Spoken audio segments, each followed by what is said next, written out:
warahmatullahi wabarakatuh. Anak-anakku semua, minggu kemarin kita sudah mempelajari tentang pembagian kekuasaan negara Republik Indonesia. Untuk minggu ini, kita mempelajari tentang kedudukan dan fungsi Kementerian Negara Republik Indonesia dan lembaga pemerintahan non-kementerian. Negara Indonesia menganut sistem presidensial, artinya kedudukan presiden itu sebagai kepala negara sekaligus sebagai kepala pemerintahan. Hal ini menyebabkan bahwa kekuasaan presiden itu sangat kuat. Tugas presiden sebagai kepala negara antara lain, presiden memegang kekuasaan tertinggi atas angkatan darat, angkatan laut, dan angkatan udara. Presiden dapat menyatakan perang. Presiden dapat mengangkat duta dan konsul. Presiden dapat menerima duta dari negara lain. Kemudian presiden juga dapat memberikan grasi, rehabilitasi, amnesti, dan abolisi. Sementara tugas presiden sebagai kepala pemerintahan adalah antara lain, presiden itu sebagai pemegang kekuasaan pemerintahan. Presiden dapat mengajukan rancangan undang-undang. Presiden dapat membuat peraturan pemerintahan pengganti undang-undang. Presiden juga dapat mengangkat menteri-menteri dan masih banyak lagi tugas-tugas presiden sebagai kepala pemerintahan. Tugas pemerintah atau tugas presiden yang sangat banyak tersebut sebagai kepala negara maupun kepala pemerintahan tentunya tidak dapat dijalankan seorang diri. Untuk itu, presiden dibantu oleh seorang wakil presiden dan dibantu oleh menteri-menteri. Pasal 17 Undang-Undang Dasar Negara Republik Indonesia tahun 1945 menyatakan presiden dibantu oleh menteri-menteri negara. Menteri-menteri negara tersebut diangkat dan diberhentikan oleh presiden. Setiap menteri membidangi urusan tertentu dalam pemerintahan.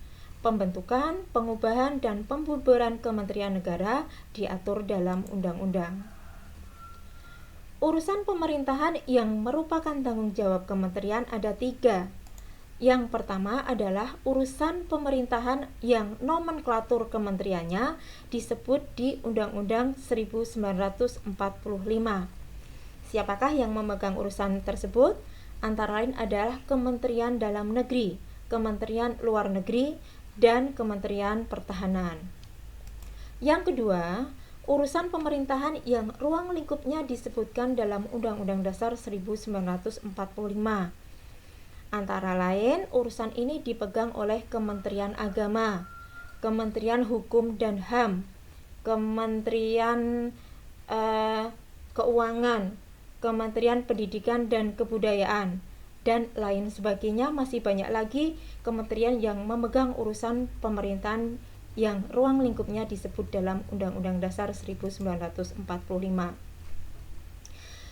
Yang ketiga, urusan pemerintahan dalam rangka penajaman, koordinasi, dan sinkronisasi program pemerintahan. Urusan ini dipegang oleh Kementerian Pemuda dan Olahraga, Kementerian Perlindungan Anak, maksudnya Kementerian Perempuan, Pemberdayaan Perempuan dan Perlindungan Anak. Kemudian ada Kementerian Badan Usaha Milik Negara dan Kementerian Sekretariat Negara. Selain lembaga kementerian, Indonesia juga mempunyai lembaga pemerintahan non-kementerian. Hal tersebut diatur dalam keputusan Presiden RI nomor 103 tahun 2001. Di sini kalian bisa melihat bahwa ada banyak lembaga pemerintahan non-kementerian.